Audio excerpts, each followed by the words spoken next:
Valsad SOG પોલીસે મોટી સફળતા મળી છે। પોલીસે બોગસ ડોક્યુમેન્ટના આધારે પાસપોર્ટ બનાવવા જતા બે સગા ભાઈઓને ઝડપી પાડ્યા। સુરતની રિજિયોનલ પાસપોર્ટ કચેરીમાં વલસાડના બે શખ્સો દ્વારા શંકાસ્પદ અરજીઓ કરવામાં આવતા બાતમીના આધારે જ્યારે એસઓજી પોલીસે ટીમે તપાસ શરૂ કરી ત્યારે ચોંકાવનારી વિગતો સામે આવી। તપાસમાં જાણવા મળ્યું કે આરોપી ભાવિક સંદીપ ફાંકવીર અને પ્રજ્ઞેશ કુમાર સંદીપ ફાંકવીર નામના બે શખ્સોએ પાસપોર્ટ મેળવવા માટે રજૂ કરેલા જન્મના પ્રમાણપત્ર, પાન કાર્ડ, આધાર કાર્ડમાં ભારે ગેરરીતિ હતી। પોલીસે સતર્કતાના કારણે આ સમગ્ર કાંડનો પર્દાફાશ થયો હતો। આ કેસમાં સૌથી મોટો ખુલાસો એ થયો છે કે આ બંને ભાઈઓ કોઈ પણ ભોગે યુકે સેટલ થવા માંગતા હતા। આરોપીઓના માતા પિતા પોર્ટુગીઝ પાસપોર્ટ ધરાવે છે, પરંતુ આ બંને યુવાનો પર અગાઉ અનેક ગુના હોવાથી પોલીસ વેરિફિકેશન શક્ય ન બન્યું। પોતાના ગુનાહિત ઇતિહાસના કારણે પાસપોર્ટ રિજેક્ટ ન થાય તે હેતુથી આ શખ્સોએ બોગસ જન્મના દાખલા બનાવડાવ્યા અને તેના આધારે નવી ઓળખ ઊભી કરવા માટે નકલી આધાર કાર્ડ, પાન કાર્ડનો સહારો લીધો। હાલ તો આ બંને ભાઈઓ જેલ લસડિયા પાછળ ધકેલાઈ ગયા છે। એસઓજી દ્વારા તપાસ તેજ કરવામાં આવી। આરોપીઓમાં હાલ એક ભાવિક અને સંદીપ કરીને છે એ બંને જણાએ આ ડોક્યુમેન્ટ બનાવેલા હતા અને આ ડોક્યુમેન્ટ બનાવવા પાછળ પૂછપરછ કરતાં એવું જાણવા મળે છે કે યુકે 21 વિઝા જોઈતા હોય તો જેના માતા પિતા જો પોર્ટુગીઝ નાગરિકો હોય એ લોકોને આ વિઝા તરત મળી જાય છે, જેથી આમના માતા પિતા પોર્ટુગીઝ નાગરિકો હતા, પરંતુ આ લોકોની વિરુદ્ધમાં જે આરોપીઓ એમની વિરુદ્ધમાં અગાઉ ગુના દાખલ થયેલા હોય, એમને પાસપોર્ટ મળે એમ ન હોય, જેથી આ લોકોએ ડુપ્લિકેટ પાન કાર્ડ, આધાર કાર્ડ વગેરે કઢાયેલું હતું, જે આજ સુધી તપાસ દરમિયાન ખુલ્યું છે અને આમાં અન્ય કેટલાક આરોપીઓ સંડોવાયેલા છે, એની તપાસ હાલમાં ચાલુ છે। સમાચાર નવસારીમાંથી। બિલીમોરા શહેરની ઘટના। બિલીમોરા શહેરમાં નબીરાનો આતંક મચાવતા નબીરાઓનો વિડીયો સોશિયલ મીડિયા પર વાયરલ। શહેરના સોમનાથ મંદિર પરિસરમાં નબીરાઓએ રોલા પાડવા ગાડીમાંથી સ્ટન્ટ કર્યા। એકસાથે 10 થી વધુ ગાડી લઈ ફૂલ સ્પીડ કાર ચલાવી સ્ટન્ટ કરી ધૂળની ડમરી ઉડાડી। સ્ટન્ટમાં ઉપયોગમાં લેવાયેલ મોટાભાગની ગાડીના કાચ કાળા રંગના હતા। નંબર પ્લેટ વગરની ગાડી લઈને રોલા પાડ્યા। યુવાનોને આ રીતે સ્ટન્ટ કરતા જોઈ લોકોમાં ડર ફેલાઈ ગયો। શું જિલ્લા ટ્રાફિક પોલીસ કે બિલીમોરા પોલીસ આવા તત્વો વિરુદ્ધ કાર્યવાહી કરશે ખરી, તે સવાલ। અમારા સંવાદદાતા ભાવિન વધુ વિગતે વાત કરવા જોડાયા છે। ભાવિન, શું વિગત? જે સમગ્ર ઘટના છે નવસારી જિલ્લાના બિલીમોરા શહેરની ઘટના છે। ત્યાં જે સોમનાથ મહાદેવ મંદિર છે ને ત્યાં પરિસરમાં આ રીતના જે નબીરાઓ છે 10 થી વધુ જે કાળા કલરની ગાડી, સ્કોર્પિયો ગાડી લઈને આવ્યા હતા અને ત્યાં આ રીતના ગાડીઓ જે છે ફૂલ સ્પીડે ચલાવી હતી અને રોલા પાડવા માટે ગાડી જે છે ગ્રાઉન્ડમાં ગોળ ફરાવી રહ્યા હતા, જે કહી શકાય કે વ્હીલી એટલે કે 0 ટર્ન મારી રહ્યા હતા અને એ ટર્ન મારતા એ લોકો ધૂળની ડમરીઓ ઉડાડતા હતા અને તમામ જે ગાડીઓ હતી એમાં યુવાનો હતા।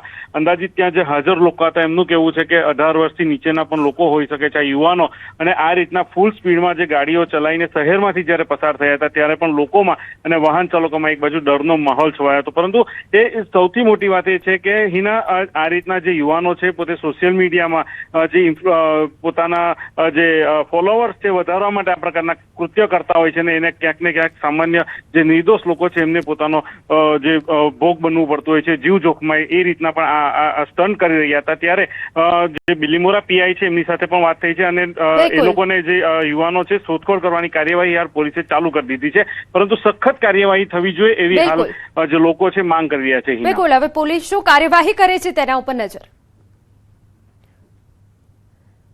સુરતમાં ફોરેક્સ ટ્રેડિંગના નામે કરોડોનું ફૂલેકું।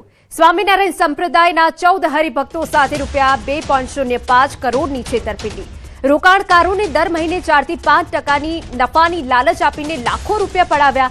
શરૂઆતમાં થોડું વળતર આપી વિશ્વાસ કેળવ્યો હતો, ત્યારબાદ ઓફિસે તાળા મારી ફરાર થઈ ગયા હતા। સમગ્ર મામલે ઉત્તરાયણ પોલીસે અશોક મુરજીભાઈ સોલંકી, જય સોલંકી અને જ્યોતિ સોલંકીની ધરપકડ કરી, જ્યારે ભાગીદાર વોન્ટેડ આરોપી ઋષિ સુરેશભાઈ પટેલ ફરાર છે। આ કૌભાંડમાં હજુ પણ વધુ ભોગ બનનાર લોકો સામે આવે તેવી શક્યતા છે। પોલીસ હાલ આ ટોળકીના રિમાન્ડ મેળવી વધુ તપાસ હાથ ધરી રહી છે। અમારા સંવાદદાતા કીર્તેશ વધુ વિગતે વાત કરવા જોડાયા છે। કીર્તેશ, શું મામલો છે, શું કાર્યવાહી થઈ રહી છે?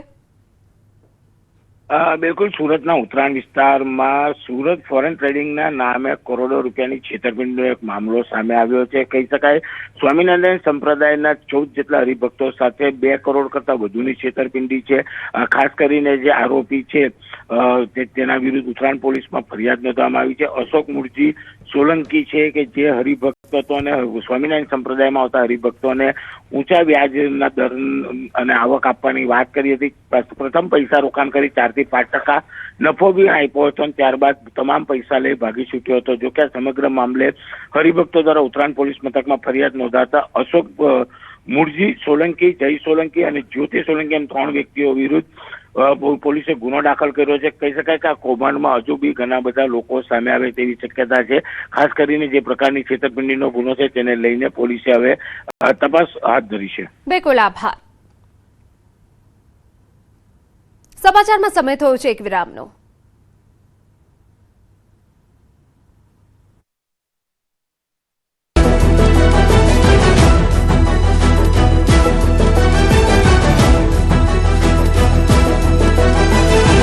ગુજરાતના આકાશમાંથી હવે અગનગોળાનો વરસાદ થશે.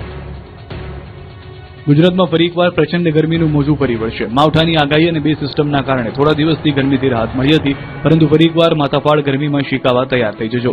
આકાશમાંથી રીતસરના અગનગોળાનો વરસાદ થશે. હવામાન વિભાગની આગાહી મુજબ રાજ્યમાં આગામી 3 દિવસ બાદ તાપમાનમાં 2 થી 3 ડિગ્રીનો વધારો નોંધાઈ શકે છે. પશ્ચિમથી ઉત્તર પશ્ચિમ દિશામાં પવન ફૂંકાઈ રહ્યા છે.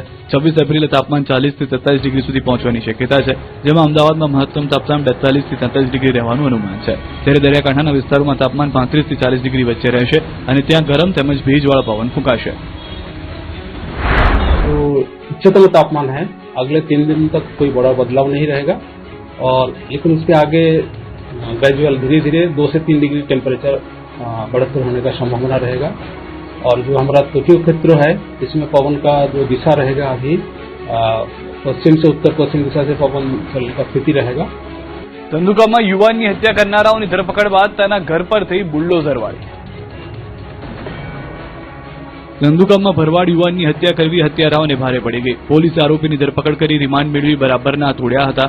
આરોપીઓની પોલીસે બરાબરની સર્વિસ કરી વરઘોડો કાઢ્યો. જે જગ્યાએ હત્યા કરી તે જગ્યાએ લઈ જઈ પોલીસે કાયદાનું ભાન કરાવ્યું. આરોપીઓ જમીન પર પગ પણ મૂકી શકતા નહોતા, જેના બીજા દિવસે તંત્રે જેસીબી વાળી કરી હતી. આરોપીઓના ગેરકાયદે મકાનો પર હથોડો ચલાવ્યો હતો. વહેલી સવારથી તંત્રની ટીમ જેસીબી સહિતના સાધનો સાથે પહોંચી ગઈ. ધર્મેશ ગમારાની હત્યાના આરોપીઓના ગેરકાયદેસર બાંધકામો તોડી પાડ્યા. ગેરકાયદે બાંધકામો ધ્વસ્ત કરાયા. આરોપીઓના પાપના સામ્રાજ્ય પર ચાલ્યું બુલડોઝર. રસ્તા પર 14 જેટલા ગેરકાયદે શેડ હટાવવામાં આવ્યા. ખાટકીવાડમાં 5 જેટલા દબાણોનું ડિમોલિશન કરાયું. ઇમ્તિયાઝ પઠાણના ઘરે પણ ગેરકાયદે વીજ જોડાણ દૂર કરાયું. ફેદરા ધંધુકા હાઈવે પરના દુકાનો પર પણ બુલડોઝર ફેરવી દેવાયું. લોખંડી પોલીસ બંદોબસ્ત વચ્ચે ડિમોલિશનની કાર્યવાહી કરાઈ. થોડી જ કલાકોમાં આરોપીઓએ વર્ષોથી ખડકેલું સામ્રાજ્ય ધૂળધાણી થઈ ગયું. ધંધુકામાં મળવતવાડામાં પાકું મકાન તોડાશે. અબરામભાઈ ઉર્ફે મુન્નો મસ્તાનાનું ઘર તોડશે. બીજી તરફ હત્યા કેસના મુખ્ય આરોપી રિઝવાનના ઘરને પણ કડડ હટાવવામાં આવ્યા. આ ડિમોલિશન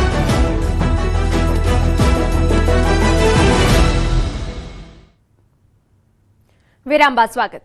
અમરેલી જિલ્લાના રાજુલા તાલુકાના ભાક્ષી ગામમાં લોહિયાળ જંગ ખેલાયો છે.